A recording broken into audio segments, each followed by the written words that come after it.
السلام عليكم ورحمة الله وبركاته. الحمد لله نحمده ونستعينه ونستغفره ونعوذ بالله من شرور أنفسنا ومن سيئات أعمالنا. من يهده الله فلا مضل له ومن يضلله فلا هادي له. أشهد أن لا إله إلا الله وحده لا شريك له وأشهد أن محمدا عبده ورسوله. أما بعد. وعن المغيرة بن شعبة رضي الله عنه قال: سمعت رسول الله صلى الله عليه وسلم يقول: من نيح عليه فإنه يعذب بما نيح عليه يوم القيامة. متفق عليه. Daripada Al-Mughirah bin Syu'bah radhiyallahu anhu. Al-Mughirah bin Syu'bah merupakan sahabat Nabi sallallahu alaihi wasallam. Dan Mughirah ini antara tokoh-tokoh Quraisy. Kita tengok ataupun kita kadang-kadang jarang sikit dengar nama Mughirah, Al-Mughirah bin Syu'bah, walaupun dia mempunyai peranan penting di dalam pemerintahan kerajaan Bani Umayyah. Al-Mughirah bin Syu'bah, kalau orang hak mazhab Syiah tentu dah dia tak suka dengan Mughirah. Dia anggap Mughirah ni orang jahat. Sebab Mughirah dia bersama dengan pendirian dia bersama dengan Muawiyah bin Abi Sufyan. Abi Sufyan. Dan saya telah sebut, semasa krisis politik berlaku antara Muawiyah dan Ali, pada masa itu orang Islam keliru nak sokong siapa. Sekarang ni mungkin orang Islam lebih jelas, mereka menganggap Ali di pihak yang benar, Muawiyah tersalah dalam ijtihadnya. Tapi ketika zaman Muawiyah masih hidup, orang-orang Syam boleh dikatakan majoriti memang sokong Muawiyah. Pasal Muawiyah berada di Syam, dan Muawiyah terkenal sebagai seorang ahli politik yang mana lunak dengan rakyatnya. Dia baik dengan rakyat. Sehingga sahabat Nabi kadang-kadang dia dengar orang yang tak pernah jumpa Muawiyah, dia berkutuk Muawiyah, dia kata, aku bimbang jika hang pernah tengok Muawiyah, hang akan menyangka dia adalah Mahdi yang dijanjikan. Dan Muawiyah ni pula terkenal dengan seorang pemimpin yang segak.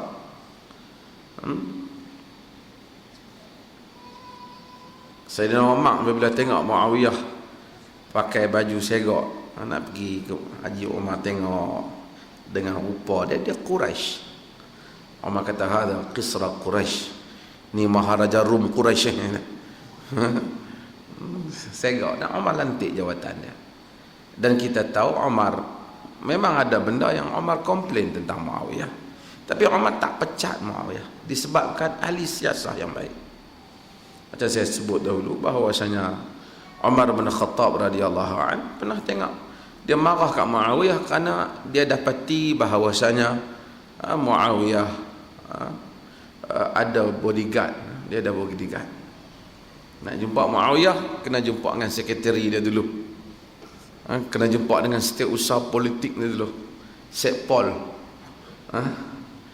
Jadi Sayyidina Umar bila sampai ke Syam, Muawiyah ketika itu diberi jawatan sebagai gubernur di Syam. Muawiyah panggil dia, dia buat tak tahu. Muawiyah kejar dia. Dahlah Muawiyah ni badan sedap, jenuh kejar Umar bin Khattab. Umar bin Khattab buat tak tahu.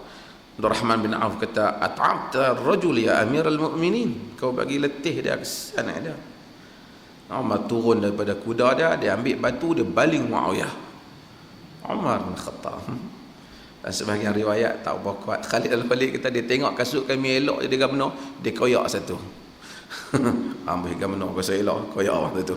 Pakai kasut biasa macam ayat. Umar bin Khattab.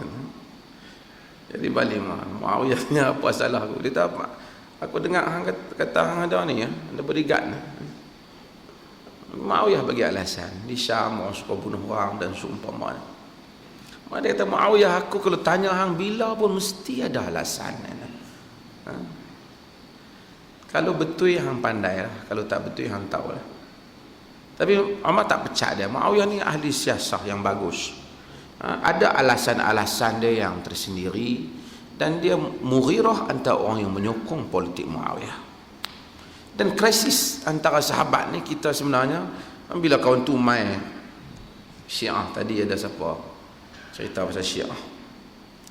Syiah di Kedah kononnya sampai 30,000 orang.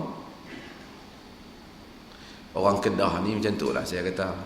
Kalau orang Habang kata hak mana tak ikut sunnah je, Allah lawan kita 7 hari 7 malam tak habis. Puak-puak Syiah duduk berkubu dalam tu buat tak tahu. Teratur lah. Tu malah nak kata orang. Saya kadang-kadang heran juga. Saya bukan berkelahi dengan mana-mana. Ni ada 60 tahun sambutan PAS. Saya pun dijemput sebagai panel forum. Tapi saya pun kadang-kadang heran. Pasal apa tempat bila kuat PAS, kuat Syiah. Saya tahu bukan orang PAS mau Syiah. Tapi pasal apa? Pasal mungkin orang ambil kesempatan sebab sebahagian orang tak bertegas dalam masalah-masalah akidah macam ni. Saya tak kata PAS tu Syiah, saya kata heran bila dia kuat, Syiah pun tumpang sekaki, boleh hidup Syiah. Boleh hidup Syiah. Syiah di Kedah. Tapi sekarang alhamdulillah lah ni nampak ada kesedaran, orang dah mula kritik. Mughirah bin Syu'bah radhiyallahu an kata, sami'tu Rasulullah sallallahu alaihi wasallam yaqul, aku mendengar Rasulullah sallallahu alaihi wasallam berkata, man niha alai, siapa yang diratapi ke atas dia, bila dia mati keluarga dia dok meratap dia, fa innahu yu'adzabu bima niha alaihi yaumal qiyamah, maka dia akan diazab di atas apa yang mereka dok ratap dia tu pada hari kiamat.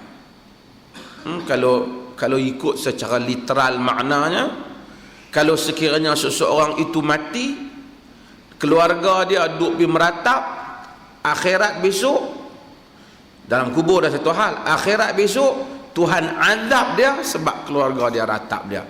Itu secara literal lah, secara zahir makna. Dan kita dah hurai dah itu, kerana dalam Islam ini la taziru waziratun wizra ukhra, seseorang tak tanggung dosa orang lain. Macam mana nak tanggung dosa keluarga kita khayau kat kita, kita menangis, kita nak kena? Sebabnya kalau itu menjadi sunnah mayat. Sunnah mayat. Maksudnya dia tu memang dah tahu dah. Dia tahu dah aku mati ni memang dia mati esok, dia tak nak anak dia khayau habis. Dan dia tak nasihatkan dia. Dia dah tengok dah sebelum dipak dia mati pun macam tu lah fashion keluarga dia. Mati siapa pun macam tu lah fashion. Dia tak larang. Dia tak wasiat. Dia kata aku mati ni hampa jangan dok buat meratap tangis. Maka dia termasuk, dia akan diazab pada hari kiamat. Sebab itu kita susah hati bila ada hadis Nabi sallallahu alaihi wasallam, riwayat sahabat yang menyatakan kunna nara al-ijtima' 'inda al-ahli al-mayt was san'at at-ta'am min an-niyahah. Kami sahabat Nabi dan kami pada zaman Nabi, kata Abdullah bin Jarir bin Abdullah al-Bajali, kami menganggap berimpun di rumah si mati dan buat dan hidang makanan tu termasuk dalam ratapi mayat. Nabi kata siapa yang mayat ratap dia kena azab hari kiamat. Oh, panjang cerita. Kerana itu sunnah jahiliyah. Sunnah jahiliyah.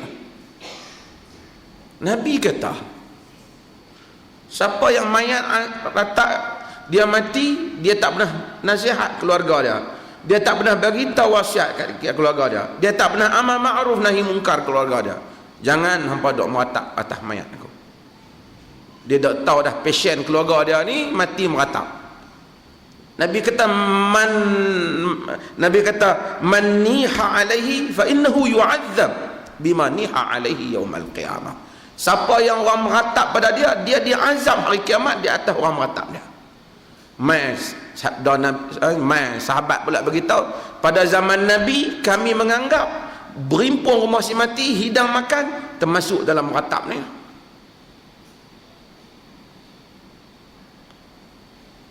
Ini apa yang disebut dalam hadis muttafaqun alaih, dan hadis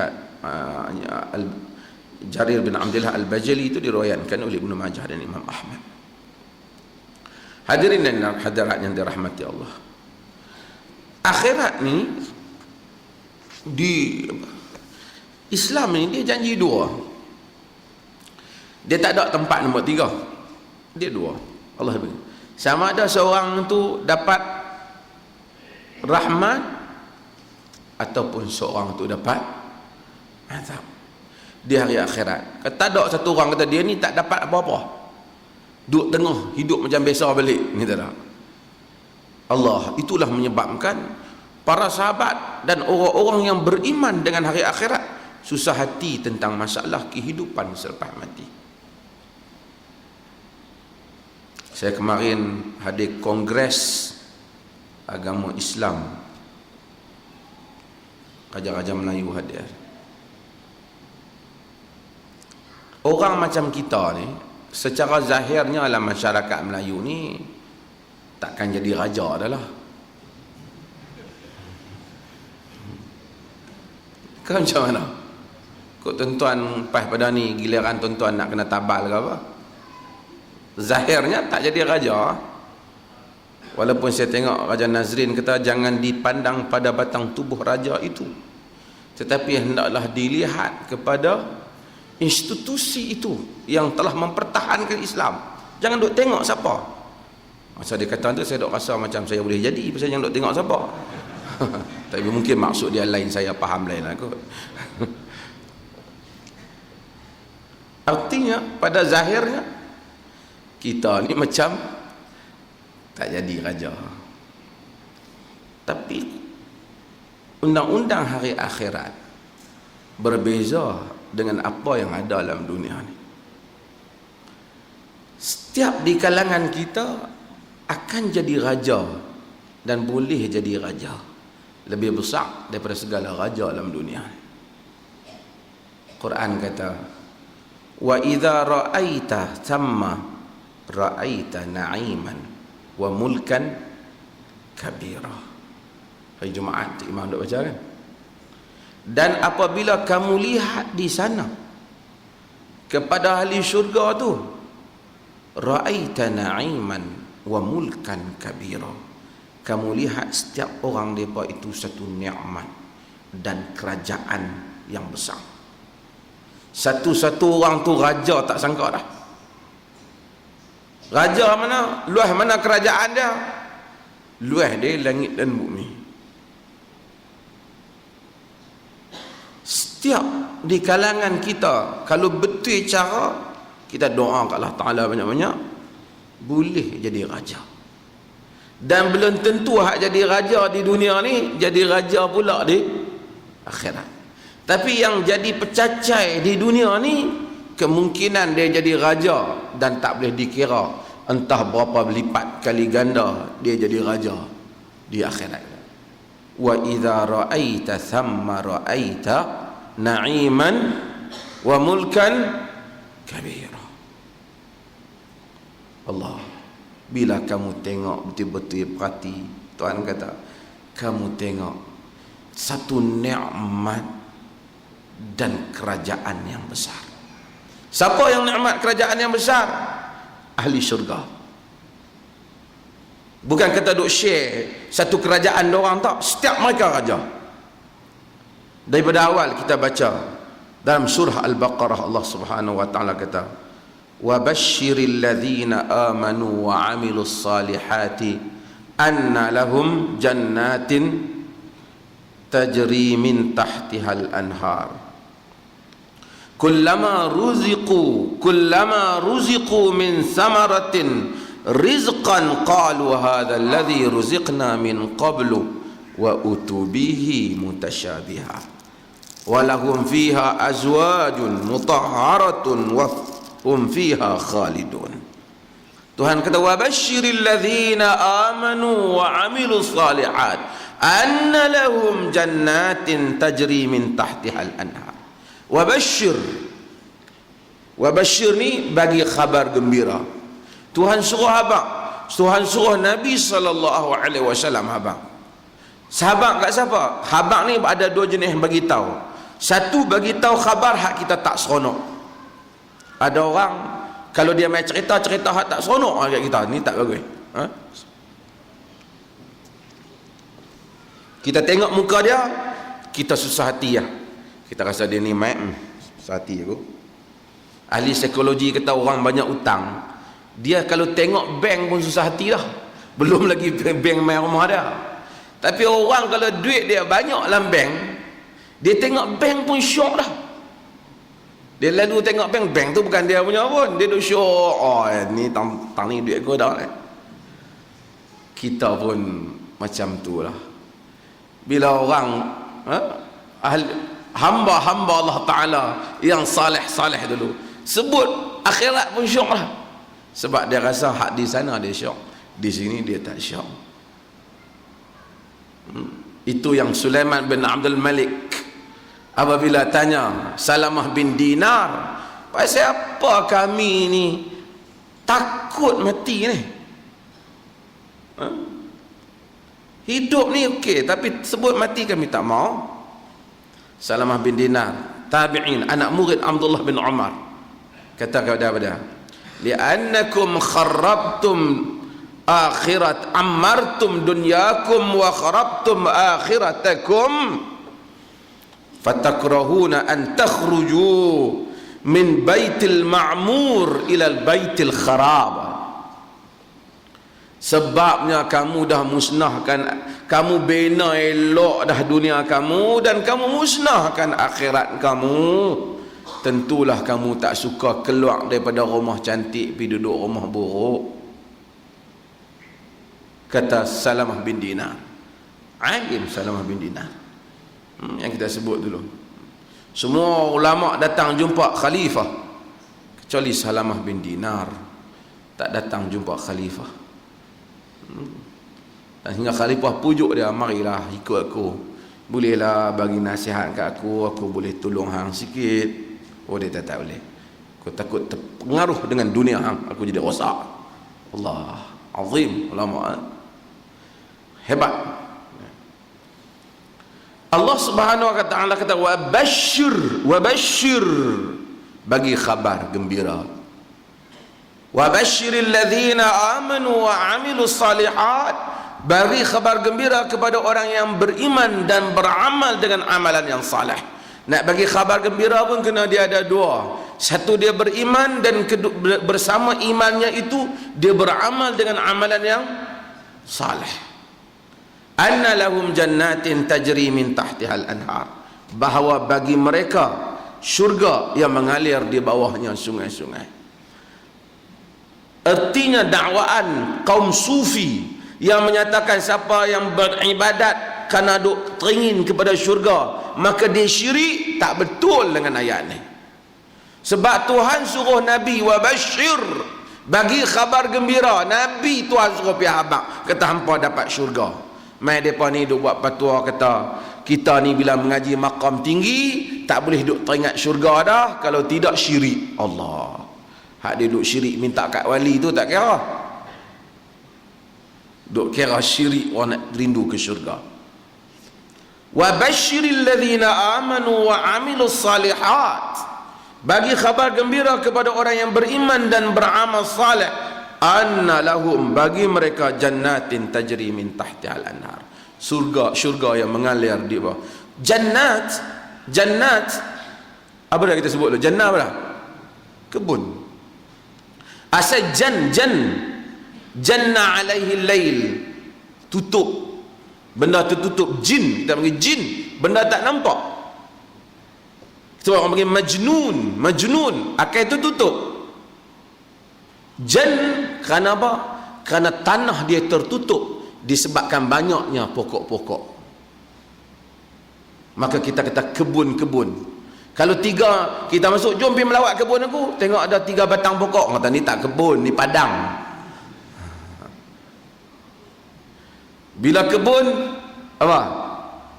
Dia penuh. Dan saya sebut dah, mungkin orang kata, siapa Quran? Orang barat kata, bukan orang barat kata, sebahagian orientalis dia kata, oleh kerana Muhammad dia hidup di padang pasir, maka dia nak offer benda lain tak boleh. Dia offer satu tempat yang ada banyak kebun-kebun, ada sungai yang mengalir. Kalau Muhammad mai di tempat kita, dia offer benda tu, kita tak mau. Dia kata tempat kita banyak lah. Tapi dia offer kat Berdui Padang Pasir. Berdui Padang Pasir mau lah, kata orientalis. Maha suci Allah Ta'ala. Allah sebut sesuatu yang lasting. Saya sebutlah, sesuatu yang tak ada tarikh mati. Sebut apa benda yang baik untuk kita tawar manusia, boleh dalam igawan manusia. Macka bagi mereka tempat yang rumah, ataupun yang cantik, yang diperbuat daripada permata, macam, ataupun rumah yang dibuat daripada kayu lapis. Tuan pergi negeri, tuan pergi ke New Zealand, rumah dia orang kayu jenis yang dia buat kayu kan. Oh, kita tengok cantik, tapi mungkin Badui tengok tak mau. Tak tahu, saya tak tahu, orang cerita lah, Raja Saudi bina rumah kat orang Badui punya elok supaya tak mau pindah rendah. Dia pasang khemah depan rumah dia, dia tidur di khemah. Rumah elok tu berunta. Ya apa dia tak tidur rumah hangat, tidur di khemah kan. Pasal dia tak elok benda tu. Tetapi suatu tempat yang ada kebun dan mengalir di bawahnya sungai-sungai, sepakat tak ada manusia yang kata tak elok. Mainlah pelukis mana pun, bila dia nak lukis keindahan, dia lukis tempat tu ada pohon yang menghijau dan ada air yang mengalir. Cumanya apa yang ada di syurga tak sama yang apa yang ada di dunia. Allah nak bagi manusia ni dekat. Kalau dia kata Allah dalam syurga rumah-rumah semuanya berbentuk Minangkabau, Allah harap kata apa punya rumah Minangkabau? Allah sebut sesuatu yang gambarannya luas. Macam mana sungai, macam mana syurga, kebun sangat luas. Tapi Allah kata sungai tajri min tahtihal anhar, berulang kali dalam Quran. Kullama ruziqu min samaratin rizqan qalu hadha alladhi ruziqna min qabli wa utubihi mutasyabiha. Setiap kali diberikan kepada mereka buah-buah, kullama ruziqu minha min samarah, setiap kali direzekikan kepada mereka apa-apa buah, qalu hadzal ladzi ruziqna min qabl wa utubihi mutasyabihat. Dia kata buah ni nak macam buah di dunia dulu, nampak macam.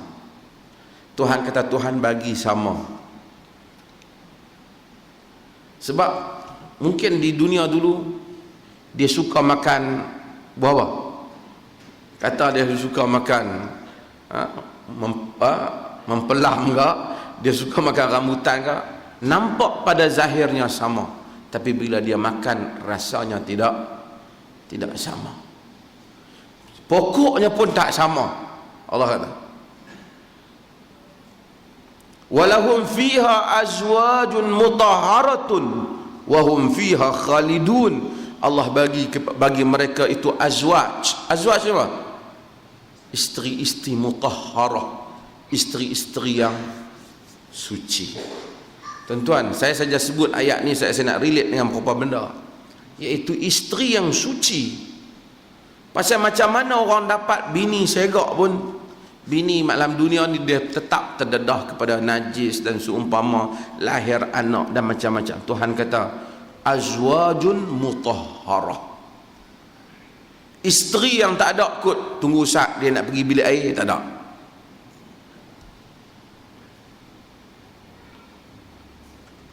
Ini Allah Ta'ala sifatkan dalam Al-Quran.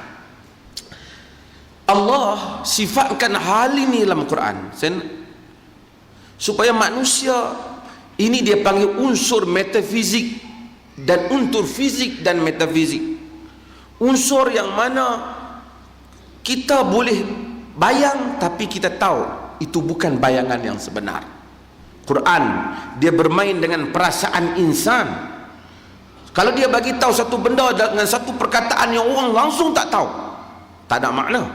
Tapi dia bagi tahu satu benda yang orang tahu perkataan tu dan boleh agak perkataan, seperti sungai kita boleh agak, tapi kita tak boleh bayang macam mana yang ada dalam syurga. Allah kata masalul jannati allati u'iddal muttaqun fiha anharun min ma'in ghairi asin. Bandingan sungai yang Allah Ta'ala sediakan, syurga yang Allah sediakan bagi orang yang bertakwa, padanya ada sungai-sungai yang airnya ghairi asin, airnya tak berubah. Sekarang orang buat ayak ni, ada ayak nampak tau, dia buat Kedah jual, kononnya sedap ni, ayak putih lah, sedap. Dan kita pun memang rasa ada air nampak putih tapi rasa dia beza-beza. Kita pun tak tahu apa yang beza, yang kita tahu H2O kan. Allah Ta'ala kata air sungai orang minum pun dia berubah, dia rasa macam-macam. Allah kata syurga dalamnya ada sungai, air yang biasa tu tidak berubah rasanya, tapi rasa tu Allah Ta'ala tak bagi tahu. Sebab rasa kalau bagi tahu pun kita tak tahu, tapi dia air biasa yang tidak berubah rasanya. Wa anharun min labanin lam yataghayyar ta'muhu, dan satu lagi dia ada sungai daripada susu yang tak berubah rasanya. Susu ni biasa benda berubah rasa dia, dia akan jadi apa? Dia masam.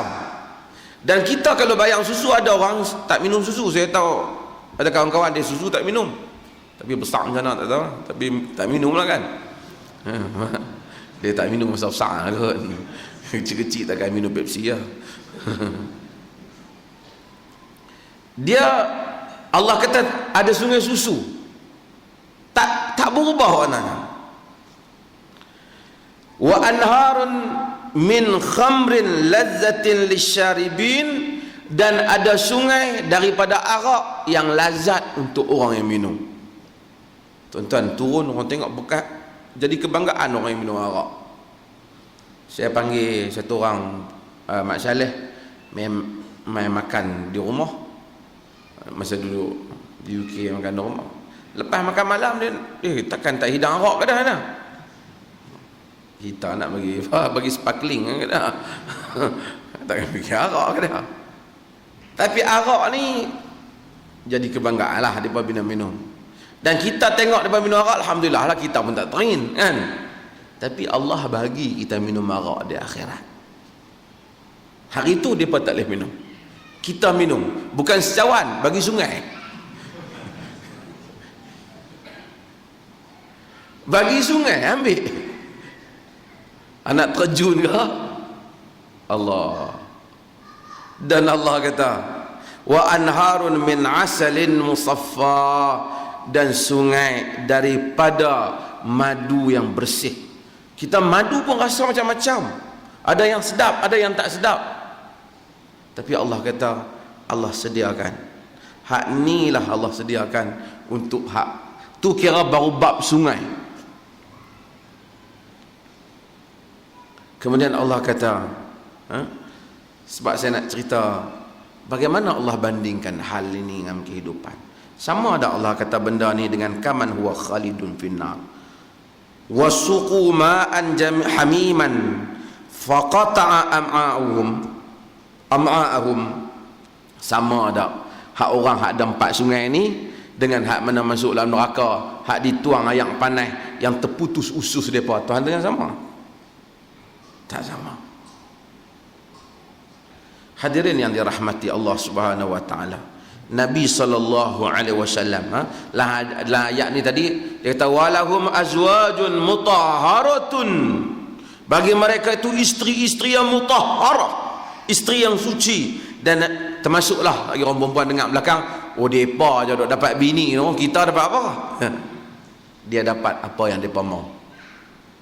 Cuma macam saya katalah, dia Al-Quran ni polite. Quran ni dia berbahasa dengan bahasa yang cantik. Macam saya buat contoh dululah. Kita tak tawar kan, kalau kau anak lelaki kita boleh kata, ni hang tolong ayah rajin-rajin bantu ayah, insya-Allah ayah cari perempuan comel bagi kang, jadi buat bini. Kita pun seronok kan, misalnya anak pun seronok ayah dah janji. Tapi bila kita nak janji dengan anak perempuan, kita tak janji macam tu. Pasal janji perempuan comel, walaupun sebut perempuan cantik untuk hang, dia ada berbau unsur seks indirectly, secara tidak langsung ada unsur seks. Maksudnya nak comel tu kan ada unsur seks.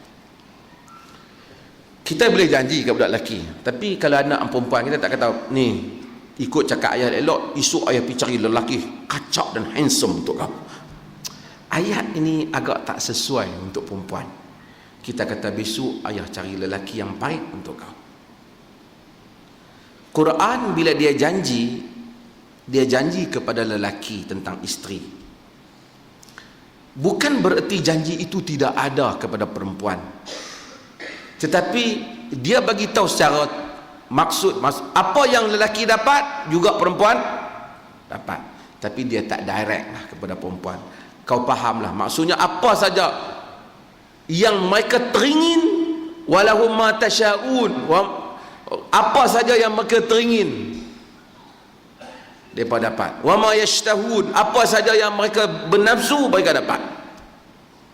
Jadi kalau perempuan dia nak apa saja dalam syurga tu, dia dapat lah. Cuma Quran disebut suatu pihak dan fahamlah pihak yang satu lagi. Nabi SAW kata, walau anna imra'atan min ahli al-jannah ittala'at ila ahli al-ard la adha'at ma bainahuma wa la mala'at rihan. Nabi kata, kalau sekiranya seorang perempuan syurga itu tengok kepada ahli dunia, maka cahayanya akan memenuhi dunia ini dan akan dipenuhi dengan keharuman wanita. Haruman perempuan tu lah. Sebab tuan-tuan, perempuan ni walau macam mana dia cantik pun, kalau kita pergi dekat dia busuk tak jadi. Sebab tu orang jual perfume mahal. Allah Subhanahu wa taala dan hadis Nabi cerita bahawasanya, cerita sifat perempuan. Allah cerita perempuan ahli syurga tu bukan saja segak, baunya juga harum. Macam tu juga lelaki lah untuk perempuan. Sebab tu kita perfume dia ada dua, hak lelaki dan untuk perempuan. Dia kata ada perfume, kalau perempuan bau ikut kita, Allah.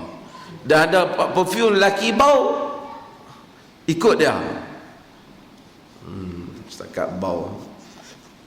Hak tu yang orang buat minyak apa? Minyak apa? Saya tak tahu, tuan-tuan pakai, tuan-tuan tahu minyak senyonyong.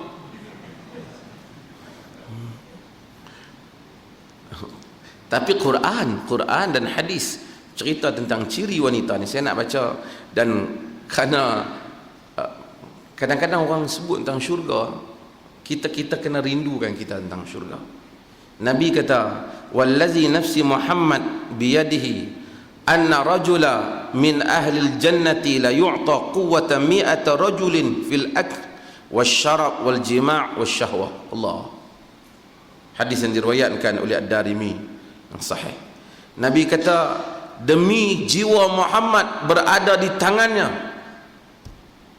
yakni Allah Ta'ala lah, dengan nama Allah, sesungguhnya seorang lelaki, setiap lelaki di kalangan ahli syurga itu diberikan kekuatan 100 orang lelaki dalam makan, minum, jima' dan syahwat.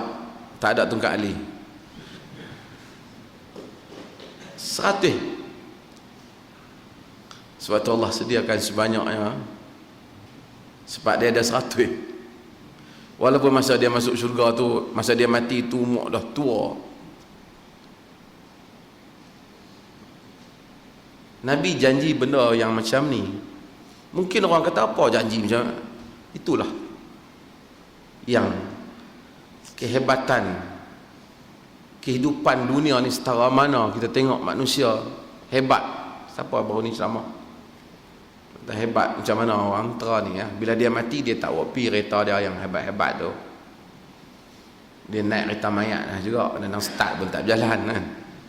Walaupun kereta dia beli tu kat sejuta, lintas baru ni kereta dia betul, kereta cantik. Kontot kereta tu harga 2 juta. Allah, 2 juta. Orang buat bangunan 3, 4, 5 tingkat 2 juta. Dia beli kereta lah.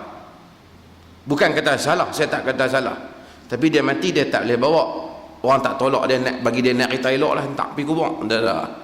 Dia hantar pergi dengan kereta biasa ataupun kita tanggung. Dan kita pun kalau boleh mati ikut sunnah seorang tanggung kita lah kan. Melainkanlah kubur tu jauh kan. Tapi Allah Subhanahu Wa Ta'ala janji segala yang manusia idam dalam dunia. Kalau orang besar, orang jemput kita makan, dia kata, Syekh, ana hari ni kenuri 4 tempat je, minta maaf, ana main minum ayam tempat anda. Ni nasi sedap ni Ustaz. Memang tengok pun sedap, tapi tak lebih ya. Dan sedap ni pun bila mata kita dah kenyang sangat, dia walaupun nasi hebat, dia lauk hebat, jamuan hebat, dia jadi apa? Dia jadi melugai tak tengok. Subhanallah. Allah kata, Nabi kata, satu orang kekuatan dia 100 dalam bab makan. Artinya kalau sehari di dunia kita boleh makan 3 pinggan, sehari kat sana kita makan berapa? 300 pinggan.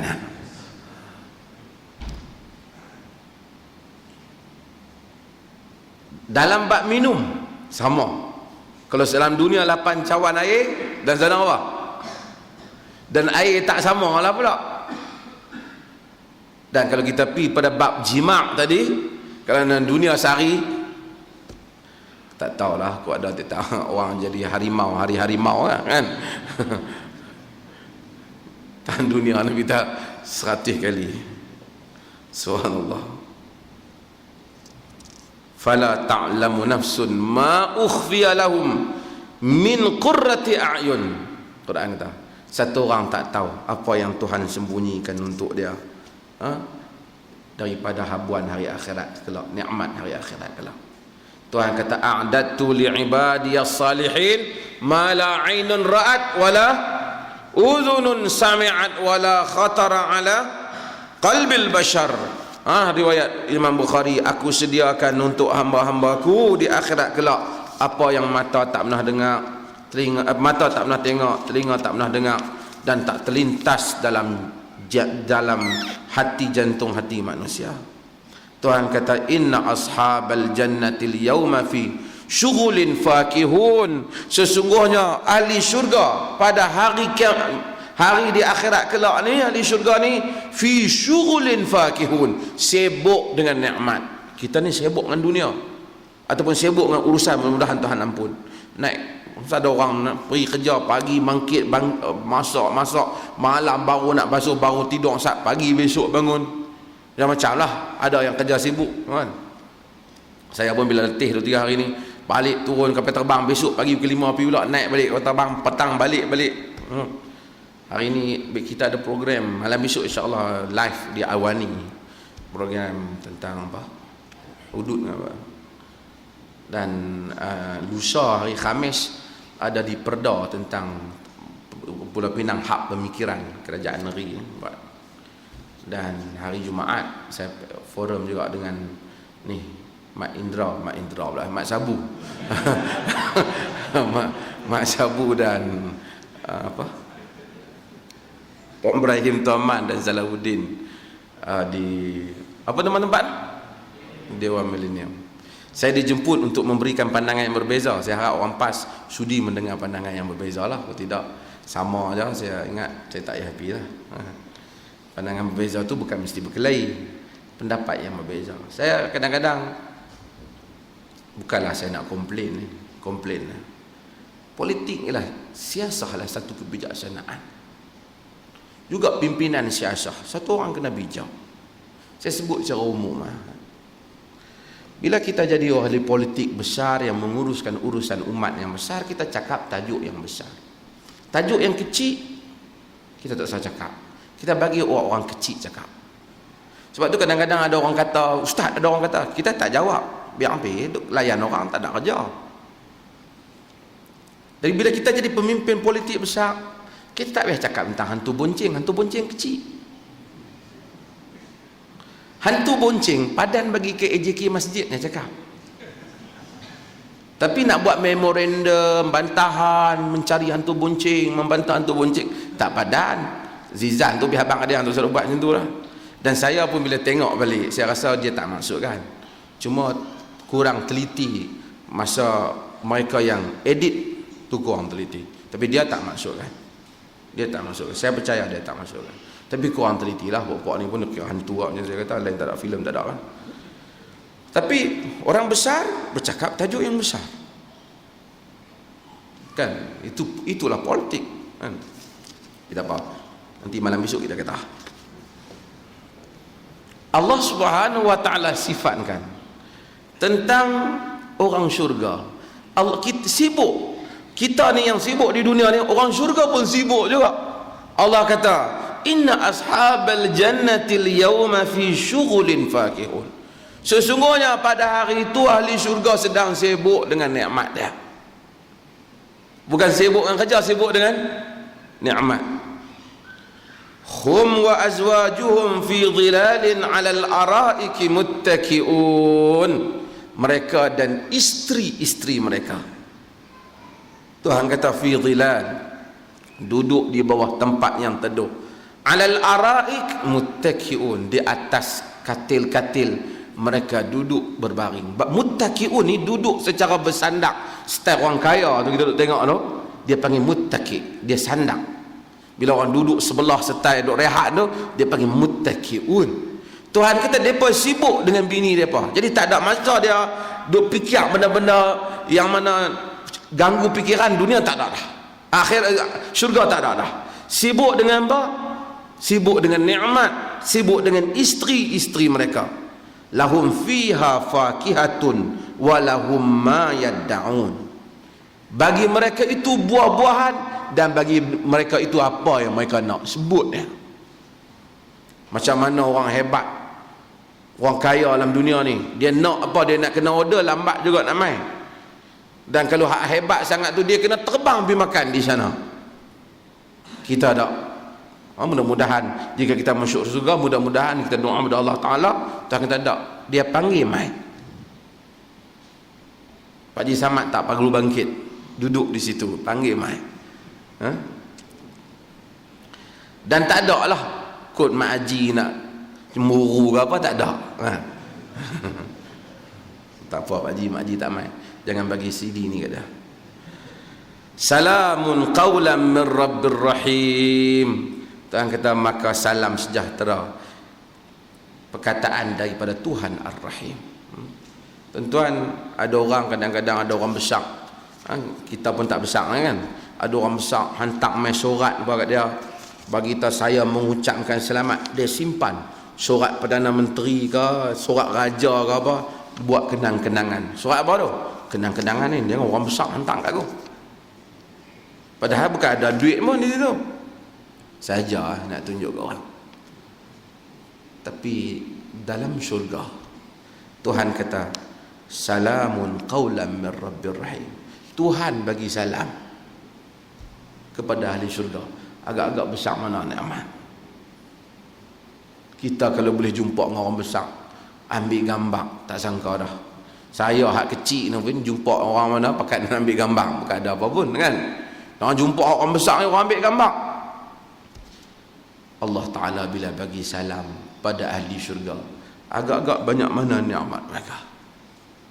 Hadirin dan hadirat, maka Quran saya nak sebut pasal hadis tadi sebut neraka supaya kita imbangkan. Ada dua benda, bila dia sebut syurga dia akan sebut neraka, dan bila dia sebut neraka dia akan sebut syurga. Inilah tabiat Islam, dan tabiat ini mesti dimasukkan ke dalam kempen bawa Islam, dalam semua dasar Islam. Bila kita kempen pada orang yang ni bahaya, kita kena cerita yang tak bahaya.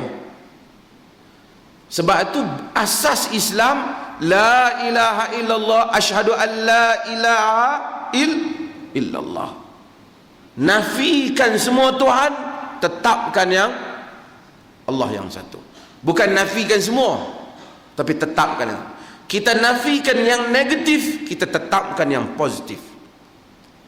Bila Nabi SAW bawa syariat, Nabi bawa pertama daripada akidah. Bila siapa lawan Allah masuk neraka, siapa taat masuk syurga. Siapa berzina berdosa, siapa menikah dapat pahala. Siapa menenung nasib berdosa, siapa istikharah dapat pahala. Apa lagi? Siapa minum arak berdosa, siapa minum air biasa kena harapkan supaya kesihatan dia dapat pahala. Siapa sembah berhala syirik, siapa solat dapat pahala. Maka dia sentiasa menjadi agama yang dia hapuskan satu, dia akan tegakkan ganti. Dan mudah-mudahan Allah Ta'ala rahmati kita dalam kempen kita nak bawa Islam pada zaman ini pun hendaklah macam tu. Ini yang penting bagi semua gerakan Islam. Bila dia kempen, dia bukan perangi satu benda, tapi dia memberikan alternatif kepada benda yang dia lawan. Wallahu ta'ala. Kita buka ada soalan. Ini ada satu soalan. Adakah menjadi kesalahan jika isteri menolak ajakan suami nak bersama kerana satu, tak ada nafsu kerana umur lebih 50 tahun. Dua, nafsu lelaki tak sama dengan nafsu perempuan. Dia buat tanda soal. Asalnya wa ashiruhunna bil ma'ruf, dua-dua belah pihak lah. Suami gauli perempuan dengan cara yang ma'ruf. Dan demikian juga balasannya di pihak isteri. Asal isteri kena layan suami bila suami minta dalam masalah hubungan seks. Tetapi suami tak boleh buat benda yang menyakitkan. Dia kena ikhtiarlah supaya isteri tak sakit, bahkan selesa dalam hal itu. Dan ini pandai-pandailah, tak payah pergi kursus lah, kan? Tapi yang penting isteri layan suami, melainkan dia rasa kalau dia menyebabkan mudarat ataupun derita pada dia. Dan orang perempuan mungkin dia tak setuju bila kita cakap. Sebab itu ni Persatuan Hak Wanita mau kalau dapat rakaman ni marah tak sangka ni. Sebab itu Islam buka jalan selamat dalam hal ni, oleh kerana lelaki ni dia lambat nak tua. Kueduk tua menjadi. Maka Islam kesian kat perempuan ni, dia buka, dia benarkan untuk poligami. Memang orang perempuan tak setuju, tapi daripada dia tertekan, dan tertekan dua belah pihak. Pertama, mungkin dia tertekan kerana kehendak suami dia, dan kedua, mungkin suami dia tertekan kerana dia tak bagi, dan boleh menjerumuskan suami dia ke dalam maksiat yang lain. Walaupun emosi dia apa semua, kata no, lain semua tak apa, aku tak mau yang tu, nikah lain tak boleh. Dia kata dia siapa tak lah, biar aku tak boleh, hang tak boleh. Tapi agama ni dia datang bukan dia nak jaga perempuan saja, dia nak jaga juga. Ini kesalahan sebahagian daripada mereka yang membela hak wanita di kalangan wanita ni. Saya kata dah ada apa, Islam dia bukan macam yang hampa fikir. Hampa memang bila hampa tubuh Persatuan Wanita, hampa sedang fikir tentang hak-hak wanita, tapi Allah Ta'ala dia tak bolehlah fikir wanita, dia tak bolehlah buat syariat hanya untuk kepentingan kaum wanita. Dia buat syariat untuk keadilan bagi kedua-dua belah pihak, lelaki dan wanita. Masalah lelaki salah guna dan seumpamanya itu satu hal yang lain. Saya bukan kata lelaki baik semua, saya tak kata, banyak orang jahat kan. Yang saya kata memang samsing asal kampung dusun, memang dia kalau tak kena poligami pun duk tampak bini dah. Kadang-kadang sebab tu saya kata bukan kita galakkan poligami, tapi nak kata kerana poligami dia tampak bini, saya ingat tak kuat bukti tu. Ramai orang tak poligami duk tampak bini, dia tidak ada hubung kait. Tapi kalau dia kata dia tak poligami, dia tak adil, itu tak apa, itu kita boleh consider sebagai dia bersalah, sebagai dia bersalah. Tapi saya taklah kata suruh suami kahwin satu lagi, saya tak kata lah. Saya kata, tapi saya cerita penyelesaian Islam. Sama ada kita layan suami kita dengan cara yang baik, dan suami kita pun faham suasana, supaya kita tidak menzalimi kita, dalam masa yang sama kita juga tidak menghalang hak dia. Wallahu ta'ala. Ada soalan tak? Kita ni kuliah kemungkinan nak berhenti dah. Jadi tuan-tuan tanya soalan. Ya. Penekangan tentang hukum Islam bukan datang dari orang kafir. Kalau bagi orang kafir itu benar, bagi saya tidak. Tapi yang dari masalah besar, bila nak menegakkan hukum Islam, hukum Allah, tangan hebat datang dari orang Islam. Kalau kita lihat ini video semak pasal wudu, kalau yang mahu tentangan hebat daripada mereka, kalau yang mengkar wudu itu orang. Contohnya saya tengok pada mantan dan Menteri Malaysia, saya tak berapa. Oi, ada dokumen mahkamah? Tolong. Lupakan saya. Ini cara di mahkamah tak sah kerana dipotong secara tak sempurna.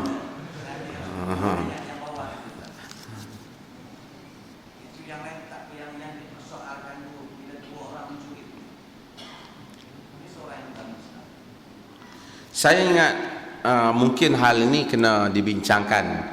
Pertama orang Islam kena tetap bahawasanya hukum Allah ini apabila dilaksanakan dengan betul, ia adalah rahmat. Ini tak boleh. Kalau ada orang kata tak lah, memang dia zalim undang-undang ni, kok mana pun zalim lah. Ini adalah menjejaskan akidah dah. Tapi yang kita timbulkan ada dua pihak. Satu yang memang tak mau, itu akal dia lain lah. Kita tidak timbul, kita timbulkan, kita minta supaya kita sediakan persekitaran yang tepat supaya undang-undang itu jika dilaksanakan ia membawa rahmat. Saya pun tak nampak macam mana jika undang-undang itu, jika undang-undang zina, saya nampaklah kita sebat lelaki muslim, mungkin orang bukan muslim jika dia berzina dia tak disebat, kerana mungkinlah zina bagi dia tak ada masalah kot. Dan sebat dia pun bukan mati. Sebat, tuan-tuan, sebat zina ni sekejap ya, pakai baju macam tu ya. Sebat cikgu sekolah tu lagi teruk lagi. Tetapi mencuri ialah sesuatu yang mengancam masyarakat secara keseluruhannya. Dia mungkin curi harta muslim dan harta non muslim. Kalau sekiranya dia curi harta orang bukan muslim, dan orang bukan muslim itu tak mau tangan orang bukan muslim dipotong, dia boleh elak kan? Dia jangan angkat kes tu kepada mahkamah. Maksudnya dengar kita semalam kuliah minggu lepas kita urai kan, dia tak payah angkat. Nabi larang. Nabi kata fa'fu wasfahu, maafkan. Nabi kata, Nabi tak suka orang tangan kena potong.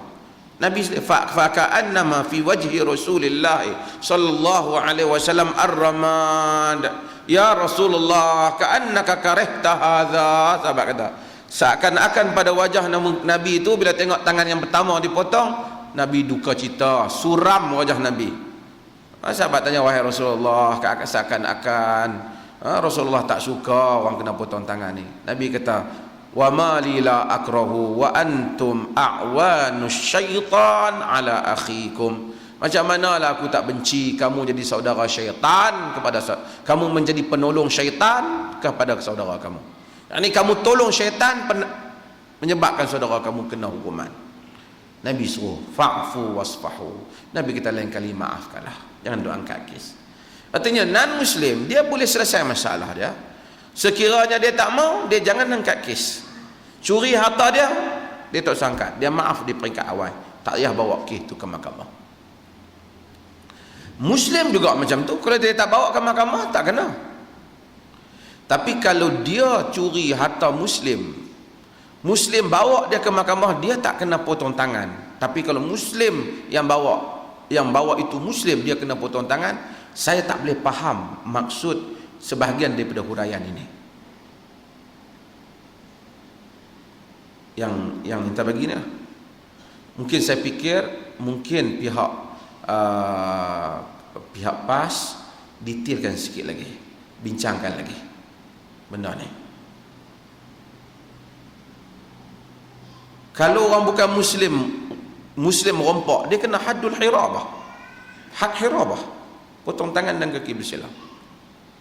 Tapi kalau bukan muslim rompak, dia tak kena.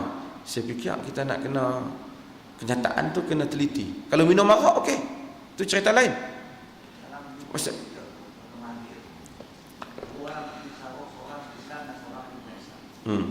kiranya yang Islam tidak bertentangan, yang ke Islam tidak lepas, dia kata itu juga satu dia. Itulah yang nak kata. Anda setujulah perkataan tu. Bukan kata Islam tu tak adil. Pelaksanaan tu lah. Itu pandangan pihak yang kata orang bukan Islam kita tak payah buat, kita buat kat orang, itu pandangan. Tapi nas sebut yang mencuri lelaki dan perempuan. Tu nak kata tentang hudud itu ada beberapa pihak. Yang pertama yang anti hudud, yang tu memang salah. Yang kedua yang nak hudud tetapi hendaklah setelah dipastikan pelaksanaannya, kepahamannya, kerana kita zaman dulu dia laksana, dia tak ada masalah. Hakim tu hendaklah satu orang yang alim dan mujtahid, dia dapat memutuskan hukum yang datang pada dia. Sekarang ni hakim tak boleh buat keputusan. Hakim kena berdasarkan kepada enactment. Jadi kita kena gubalkan apa? Enactment tu kena masuk dalam undang-undang tu. Kalau tidak nanti dia terlepas, kerana dia kata tak ada dalam peruntukan dia. Jadi kita kemas kinikan yang ni. Yang tu dan Kelantan telah cuba buat. Kalau orang kata Kelantan tak cuba buat, anda rasa salah. Tapi kalau orang kata adakah telah kemas, anda rasa perlu dikemaskan lagi. Itu beza. Dan perlu ambil kira beberapa kritikan termasuk daripada pakar undang-undang antarabangsa ni terhadap undang-undang, dia kena pun ambil kira. Serta bahasa dia pun bahasa memang anda tengok bahasa kitab lama dululah. Ada pun demikian, jika yang mencuri demikian itu dia masukkan bahasa-bahasa klasik daripada kitab-kitab Melayu lama tu. Tapi anda ingat mungkin nanti dia belum ada ruang, takut ada ruang, dia boleh kemaskinikan lagi. Hudud itu sendiri hukum Tuhan, tapi perincian dia, kadar mencuri, macam mana mencuri, macam mana memotong, sehingga anda baru ni masa bentang Kelantan, anda berpendapat gunakan bius supaya dia tak sakit. Tenang, Nabi kata innallaha katabal ihsan ala kulli syai. Tuhan tulis ihsan di atas setiap benda. Wa idza qatalta fa ahsanu qitla. Bila bunuh dengan cara yang baik. Potong pun macam itulah, bila potong dengan baik. Tapi kena pasti dulu lah. Jangan yang curi basikal kena potong, yang curi cincin 24 juta tak kena potong. Jadi sebab itu kena pastikan suasana yang ada. Tapi tak ada lah orang curi cincin. Mana ada cincin 24 juta? Tak menasabah cincin 24 ringgit, 250 macam tu je lah. Tapi artinya suasana itu kondusif. Undang-undang itu telah merata. Jangan pula ada orang yang tak boleh ditentuh oleh undang-undang, tidak boleh dipertikaikan. Jika dipersoal kesalahan dia, dianggap derhaka. Tak, tiba-tiba yang bawah disoalkan apa pun boleh. Itu pun tak kondusif. Kerana Nabi sendiri kata, jika orang bangsawan mencuri, taraku. Wa idza saraqa ad-dha'if qama alaihi al-hadd. Bila orang besar, orang bangsawan curi, depa biar. Bila orang bawah curi, mereka potong. Innama ahlakal ladzina min qablikum. Ni punca rosak orang sebelum. Kalau buat juga rosak, binasa. Nabi kata tak kondusif. Nabi, nas Nabi. Maka anak ingat, sebahagian orang dia tergopoh-gopoh, dia kata apa ni, bukan kondusif-kondusif, mana ada perkataan pada zaman Nabi. Anak kata Nabi dia tegakkan keadilan, dia samakan diri dia dengan rakyat. Dia kalaupun Fatimah binti Muhammad, lau saraqat Fatimah binti Muhammad laqata'tu yadaha, jika Fatimah binti Muhammad mencuri, aku potong tangannya. Siapa orang yang tertinggi dalam negara ni, yang paling bangsawan? Adakah jika anak dia mencuri akan dipotong tangannya?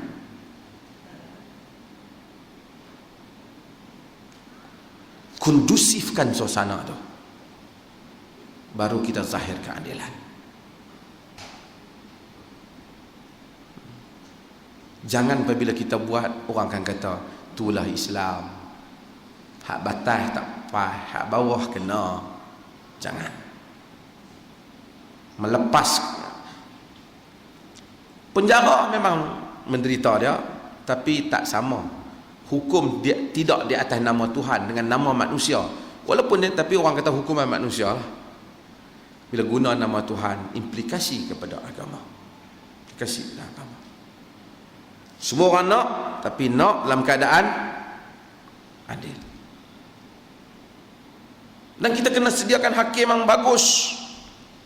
Hakim kita pun kena kemas. Ni kes talak 5 tahun tak selesai. Kes curi, tak tahu. Jangan habis harap bagus lah kan. Tak boleh lah. Allah silap lah aku potong dia. Jenuh nak sambung. Talak pun sengkut lama. Tak boleh, dia nak kena hakim yang ni. Ini bukan soal denda RM5,000, kalau dah rugi boleh bagi balik. Silap. Ni potong tangan orang. Ini juga sediakan prasarana ini, kita ala ain wa ra's, menjunjung tinggi hukum Allah Ta'ala. Jadi perjuangan kita sekarang memperjuangkan, mewujudkan suasana itu. Tu yang kita cakap, jangan mengintip, jangan beri keadilan, samakan orang atas dan bawah, mewujudkan suasana itu. Bila dia wujud, orang cemar juga, kita potong tangan dia.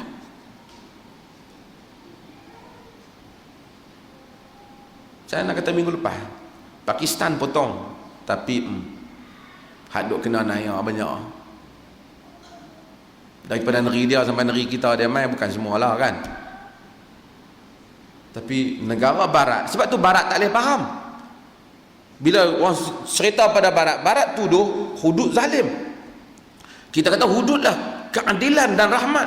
Dia kata Pakistan buat, habis yang duk kena orang bawah, hak atas semua Tokyo besar tak kena. Dan Pakistan tak aman, Sudan tak aman, Nigeria tak aman. Negeri mereka yang tak buat, Norway, Sweden, Switzerland dan banyak lagi negeri, yang mana mereka negeri yang paling kurang sekali crime, jenayah. Mereka tak buat hudud, memang tak betul lah, tapi mereka buat satu lagi hak Tuhan suruh, menegakkan kesamaan dan keadilan pada rakyat. Yang tu mereka tegakkan, maka mereka dapat habuan dunia, negeri yang aman. Kita tengok, pergi ke New Zealand, pergi ke negara-negara ni, kita tengok orang dia, kalau dia tengok sampah dalam sungai pun, dia turun pergi ambil. Sayang negeri dia, elok. Orang tak buang sampah. Dan orang anggap teruk. Kalau kita horn pun dia kata apa, tak ada akal horn. Dia lebih bersopan lagi. Kalau orang nak lintas jalan, dia boleh break, bahkan boleh keluar kereta, boleh pegang tangan orang tua tu bagi lintas dulu. Tak ada siapa baca hadis Nabi, tak ada. Sebab mereka menegakkan dasar-dasar hidup, dan apabila mereka tegak, Tuhan bagilah kelebihan tu pada mereka. Kita tak tegakkan hak Tuhan suruh ni, kotor habis, alam sekitar tercemar, hak wanita tak beri, hak kanak-kanak, budak tak pergi sekolah semua. Kita nak pergi tegakkan satu di Pakistan, nak potong tangan pencuri, maka tak dapat natijah. Bukan kerana hudud tu tak bagus, orang yang mengurus tu tak bagus. Hudud bagus, tapi pasang salah. Tempat tingkap pergi pasang pintu, salah. Rumah semua kayu, tiang berak, sampai satu kawasan tu dia pergi bubuh mozaik, peram patah.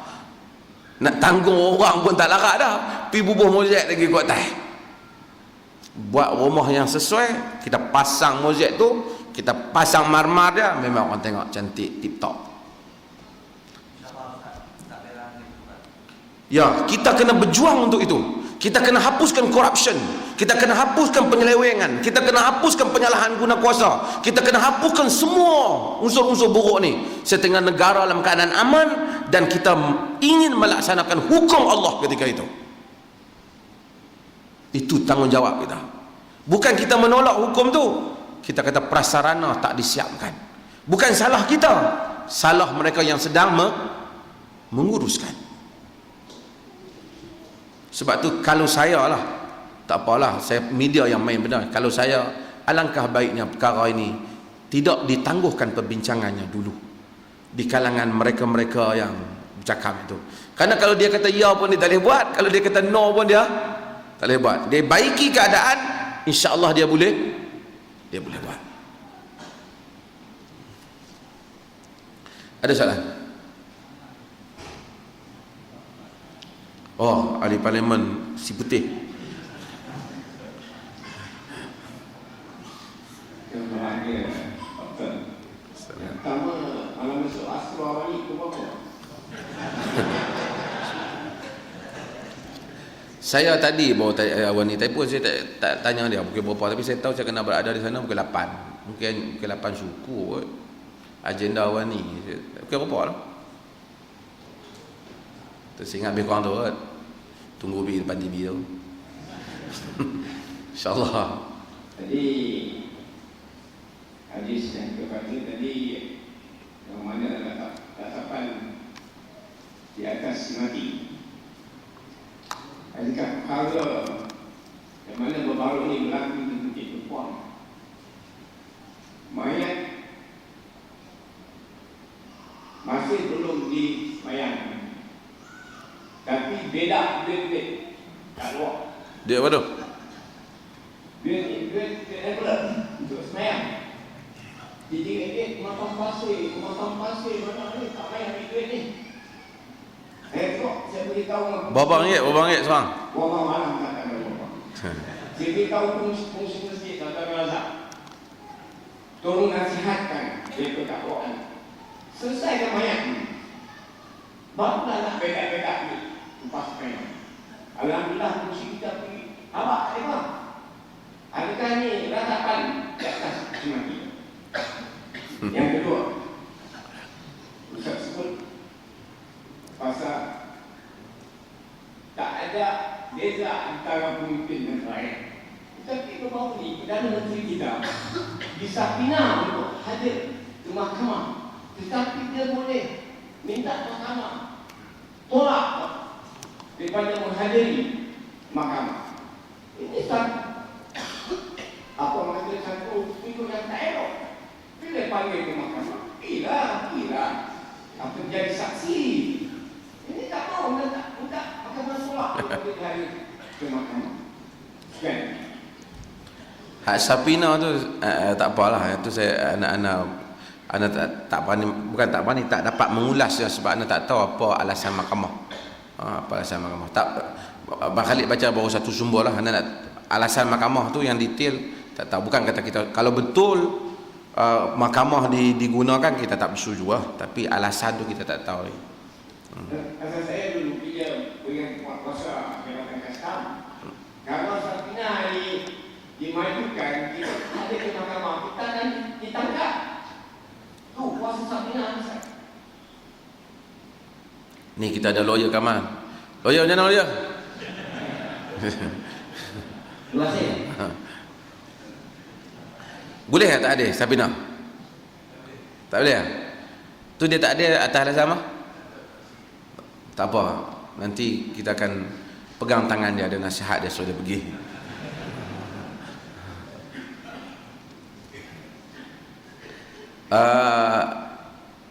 Masalah jenazah bayar duit ni,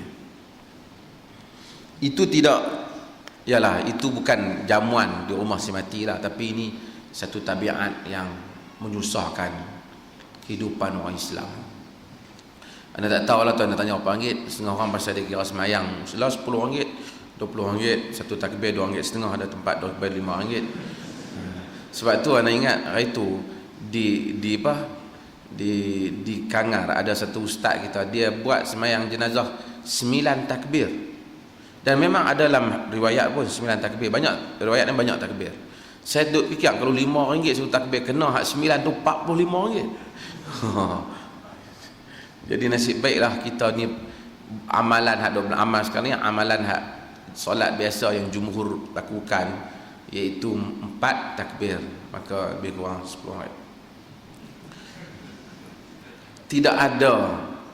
Inilah rosaknya masyarakat kita apabila dia jadikan orang agama ataupun orang yang ada ruang dalam agama ni ambil kesempatan untuk untung atas agama. Idea ni idea lama. Ni kalau dengar ni depa marah, tapi tak apa. Siapa nak kata depa? Kalau kita tak kata kan. Ramai para pencipta, bila orang cipta benda baru dalam agama, pencipta agama, mereka sentiasa akan ada elemen unsur yang mana mereka mesti untung. Tuan-tuan tengok mana-mana tempat-tempat ibadat mana, dia akan ada unsur yang dia dapat untung. Kawan yang jaga tu kena untung. Kalau dia kata suruh masa nak sembahan kena bagi buah ke, kena bagi apa, buah tu hilang, macam kawan yang jaga tu kebal lah. Unsur tang dia untung tu mesti ada. Saya cerita tuan-tuan dulu kan, saya pergi ke Jepun kan. Di Jepun tu punya orang Jepun ni, kira kita ingat cerdik lah kan, dia dari sudut hidup dunia ni cerdik juga kan.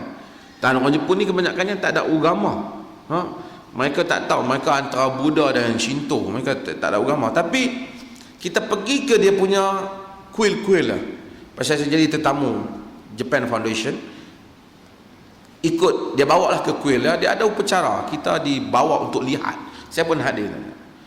Dia tak tahulah dia ceramah bahasa Jepun, tapi nampak dari ceramah tu kira okey, tak cerai lah kan, berang ceramah ni, dan dia terjemah.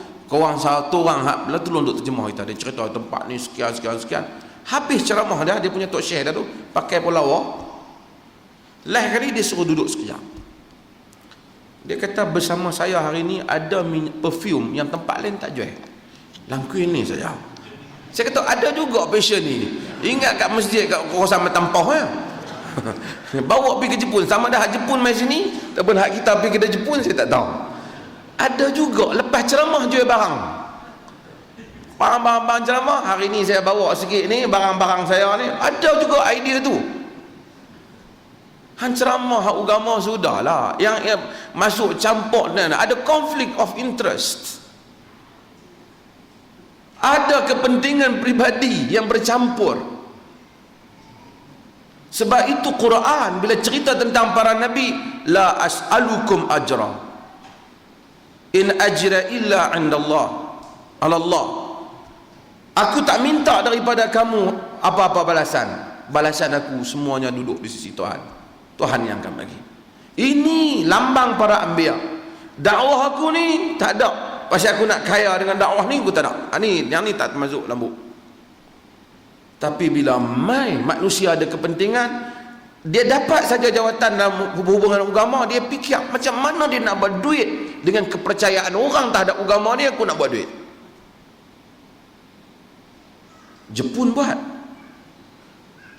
Dulu Salman Al-Farisi, dia pun cerita padri-padri yang orang duk percaya hebat yang diikut tu, sampai dia mati orang menangis, dia pun tak sangka sedih. Dia kata hampa jangan duk sedih sangat, aku kenal padri ni, aku baik dengan dia. Salman Al-Farisi sebelum dia masuk Islam, dia mengembara beberapa negeri nak cari agama yang benar. Jom ikut aku pergi bawah tanah, dia simpan kertas banyak-banyak.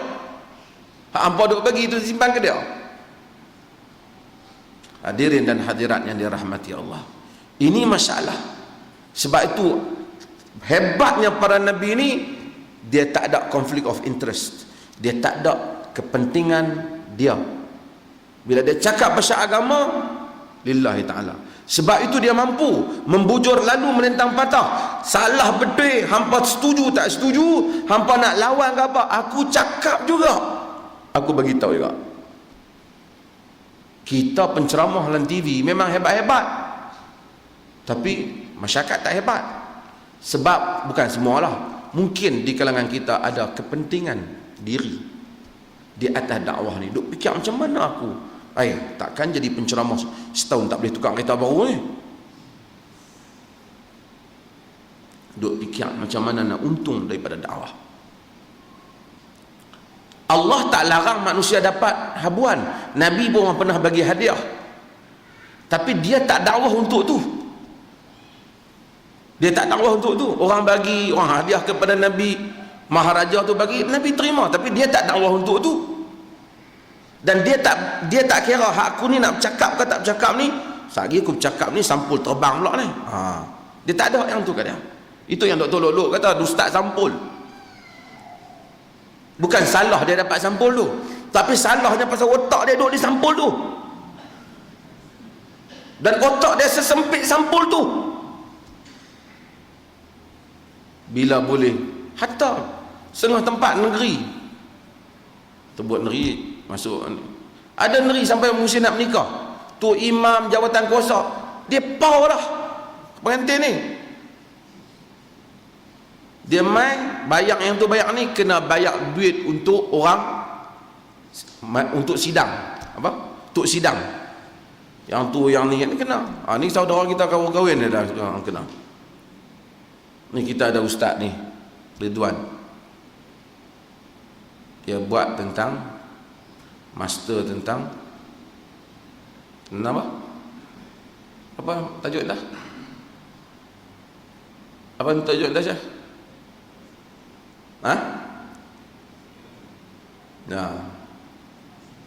Amalan-amalan pengurusan jenazah di negeri Pulau Pinang dan perbandingan dengan sunnah Nabi SAW. Harap-harap dia dapat master, dia buat dengan apa.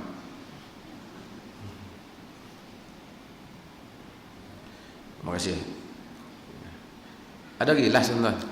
Ya, Hasan. Oh, masa lama tak tanya. Ingat kata pencing ke apa?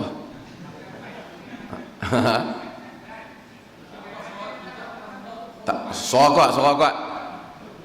Ya.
Ya.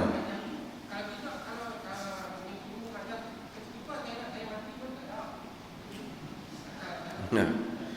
Dak kita tadi yang anda sebut ada beberapa peringkat.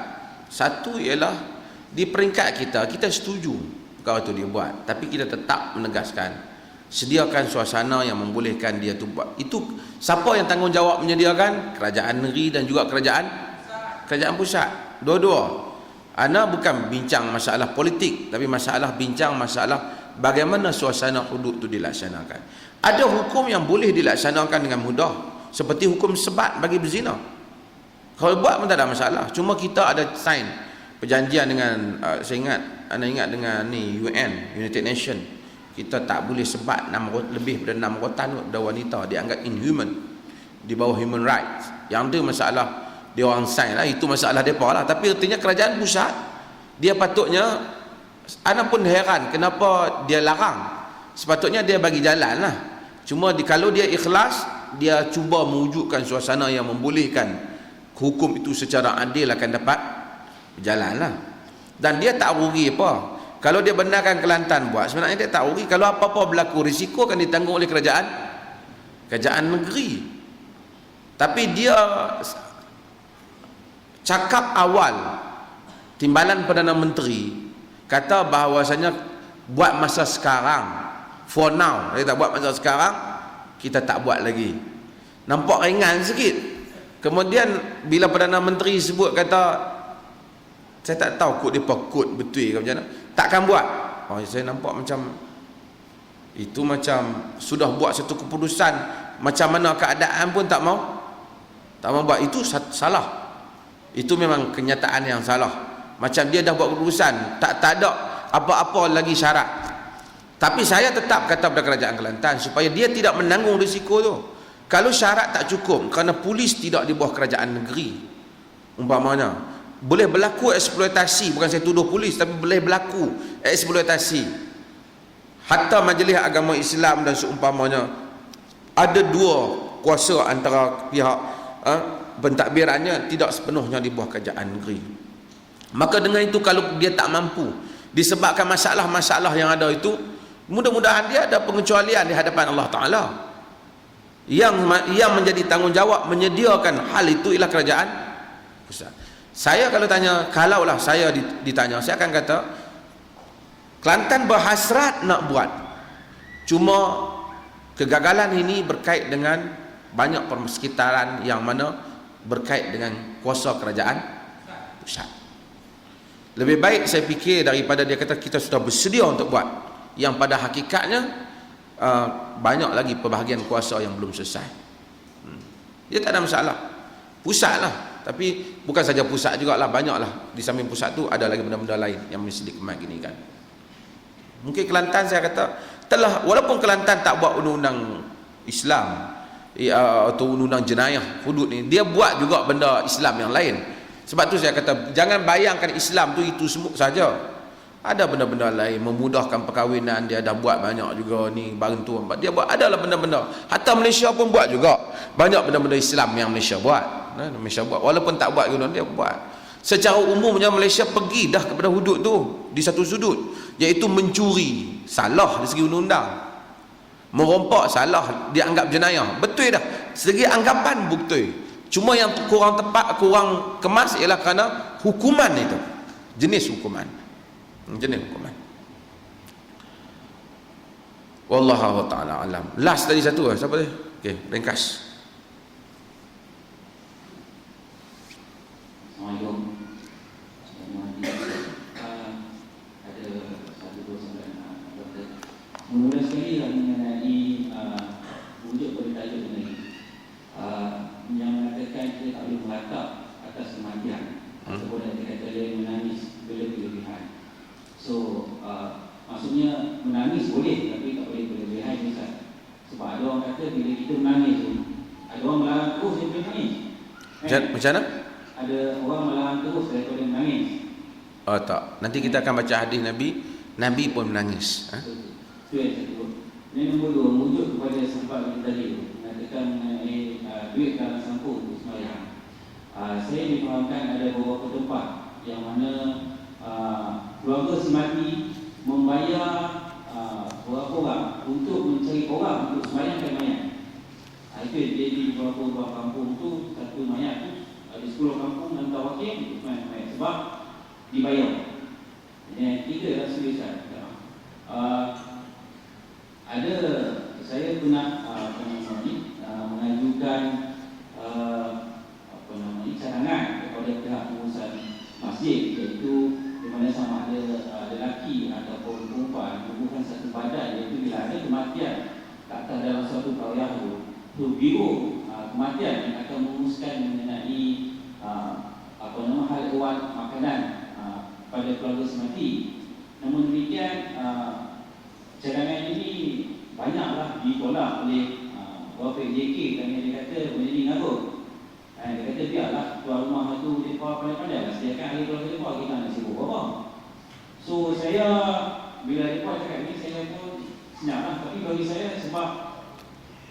sebab biro dia di bawah AJK masjid, ya, perlu dibuka untuk bila ada kematian, tolong dari sudut hajat itu mengenai makan minum semati pada hari tersebut. Sekian. Terima kasih. Dia banyak perkara ialah kena dia, kalau dia ada kesedaran dia okeylah, tapi dia tak ada kesedaran, dia anggap benda tu tak ada salah apa. Jadi kita kena pergi baca dulu hadis-hadis ni kat dia. Saya ingat kita hadis-hadis hak larang ni kita kena buat photostat dan kita tampalkan di masjid-masjid hadis Nabi. Kalau ada orang koyak pun dia koyak hadis Nabi je lah. Hadis-hadis yang larang misalnya buat kunuri ni kita letakkan di masjid. Dan kemudian yang kita sebut tentang kita boleh terima, misalnya kata kita suruh ada orang nak main sembahyang jenazah, mereka tak ada kenderaan, kita suruh 2-3 orang pergi ambil. Tentulah tak boleh pergi ambil, bukan dia pergi ambil dengan kuda, dia pergi ambil dengan kereta. Kita bagi duit minyak kat dia. Ini acceptable lah, diterima lah kan. Kita bagi duit minyak, tapi kita tak upah dia sembahyang. Kita tak upah dia sembahyang.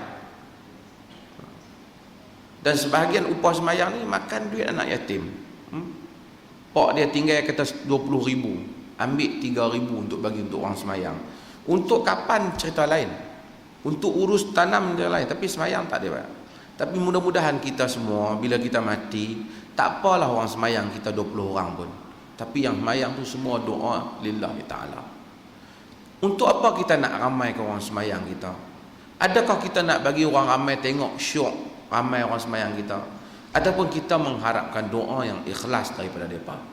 Kalau kita harapkan doa daripada ikhlas daripada mereka, carilah yang mana dia doa tanpa kena upah.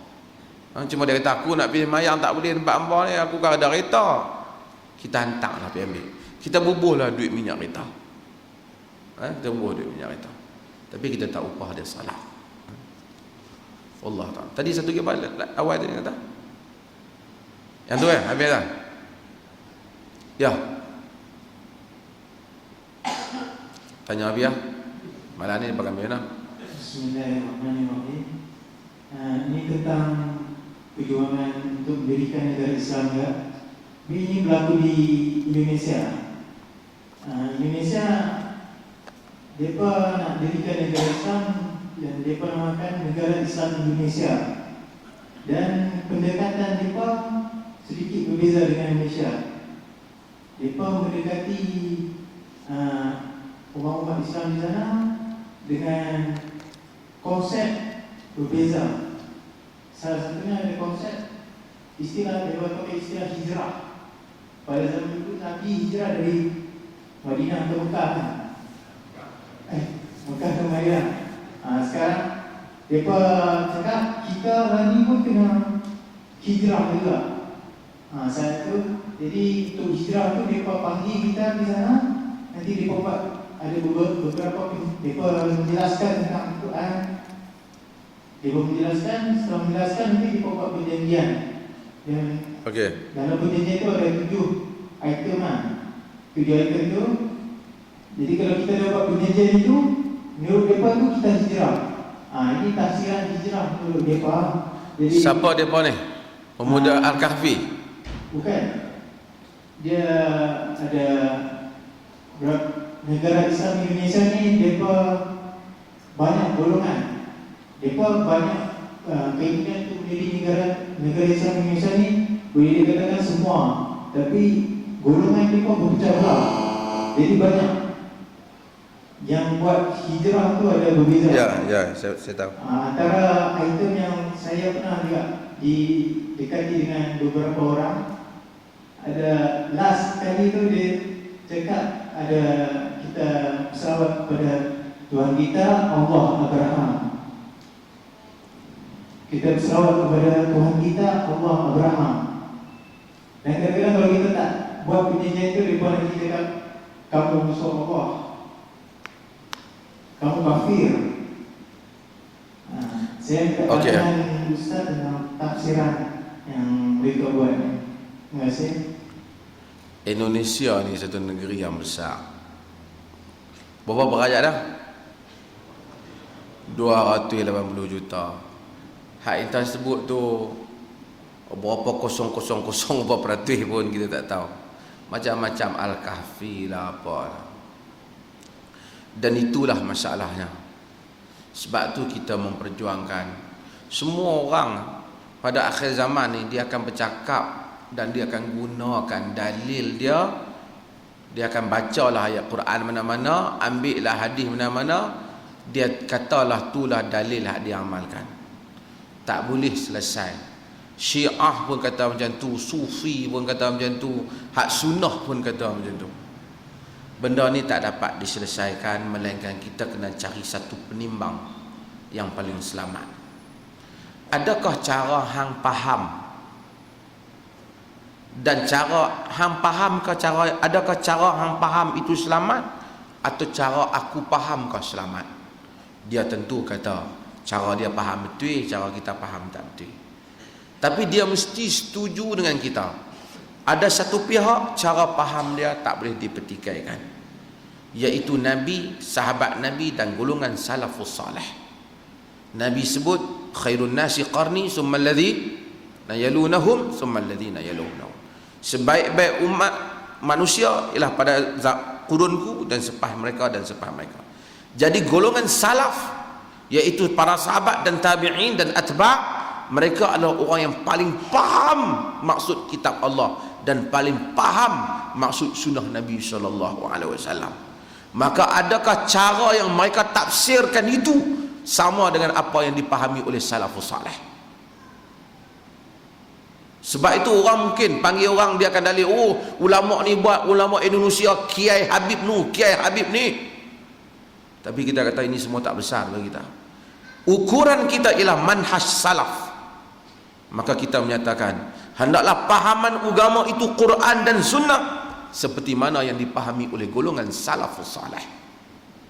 Bila kita berbeza, kita nak tengok hak cara hang faham, hang kata mayat buat macam ni, salah buat tak? Hang kata ni kenduri ni bagus, bukan apa. Ni orang hak lebih baik daripada kita semua. Abu Bakar Siddiq mati. Tak ada orang lebih baik daripada Abu Bakar Siddiq ni. Sayyidina Umar ambil jawatan. Adakah dia buat 7 hari ke 14 hari sempena Abu Bakar meninggal? Ni mati, berkabung, raja-raja bubuh pakai apa? Kain putih. Tanyalah mufti manakah? Memang hak tu kena buat, bukan apa, depa orang besar, kita kena hormat. Adakah depa lebih besar daripada Abu Bakar, Umar dan Uthman dan Nabi? Nabi mati tak ada siapa buat kain putih buat apa lah. Ini adalah soalan. Kalau nak main tafsir, pakat dok lawan tafsir. Tapi kita timbang dengan apa yang telah dibuat oleh salafus salih. Sebab itu kita kata Quran dan sunnah dengan manhaj salafus salih. Dan manhaj salafus salih. Nak cari di Indonesia tu macam-macam, mengaku Nabi pun dah. Tapi sehebat mana Indonesia tak dapat menentang Malaysia. Kerana hanya di Malaysia orang mengaku Tuhan, iaitu Ayah Pin. Jawatan nak lain kecil ya. Ayah Pin dah ambil jawatan yang besar. Wassallallahu ala nabiyina Muhammad. Assalamualaikum. Dah. Tadi yang ketiga tadi, sebab saya faham tadi mula Ustaz dah jawab, tapi saya fikir sebenarnya nama ni belum selesai Ustaz. Yang ketiga saya tanya, Ustaz jawab pasal kenduri. Saya bukan masuk kenduri untuk buat nama ni majlis mati. Maksud saya masjid menubuhkan satu biro yang mana sama ada lelaki atau perempuan, bila ada kematian dalam suatu kawasan, so biro tu akan pada hari kematian tersebut menguruskan mengenai hal makan minum keluarga semati tersebut. Sebab tapi ada banyak bantahan daripada beberapa pihak. Dia kata benda itu ngarut, dia kata tak perlu, dia kata biar semati, keluarga semati dia yang uruskan siang malam. Tapi bagi saya pada hari tersebut sepatutnya kita meringankan beban keluarga semati dengan adanya biro daripada masjid ni lah. Bagus juga cadangan tu, tetapi ada beberapa kemungkinan. Besok kalau biro tu tak faham sunnah, dia duk buat kenduri besar-besar pula. Orang nak bagi dah makan kau nu tak dan jamu ayak lah kan. Tapi biasanya bila mati ada kawan keluarga balik daripada jauh. Misal bayangkan satu keluarga meninggal, jadi anak dia semua balik, depa buat makan untuk makan family tak ada masalah. Pasal depa kok mana pun nak kena makan tengah hari. Kan? Kita pergi hantar lauk nasi kandang kepada depa nak apa makanan tak sedap kalut pun tak ada masalah. Yang sunnahnya jiran buat, tak payah tubuh jatang kuasa. Jiran buat, kita buat, adik-beradik yang tak mati pergi hantar, itu sunnahnya. Kan? Tapi saya bimbang, bagus idea tu. Bila kita tubuh je AJK lama-lama dia nak jadi canggih daripada AJK lain. Mereka biasanya mati dia tolong bancu ayak, kita buat mesti nasi kandang. Lepas tu kita mesti buat kenduri ni.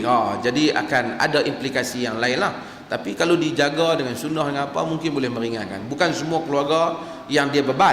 Ada keluarga yang dia besar, bila meninggal kita balik, ramai orang dia peminum. Tak ada masalah. Bab keluarga sendiri nak makan tu, saya ingat di Malaysia tak ada masalah.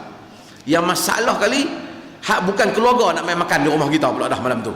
Hari-hari lain dia makan di rumah depa. Hari kita mati itulah dia nak main makan rumah kita. Itu dah masih masalah. Okey, masih.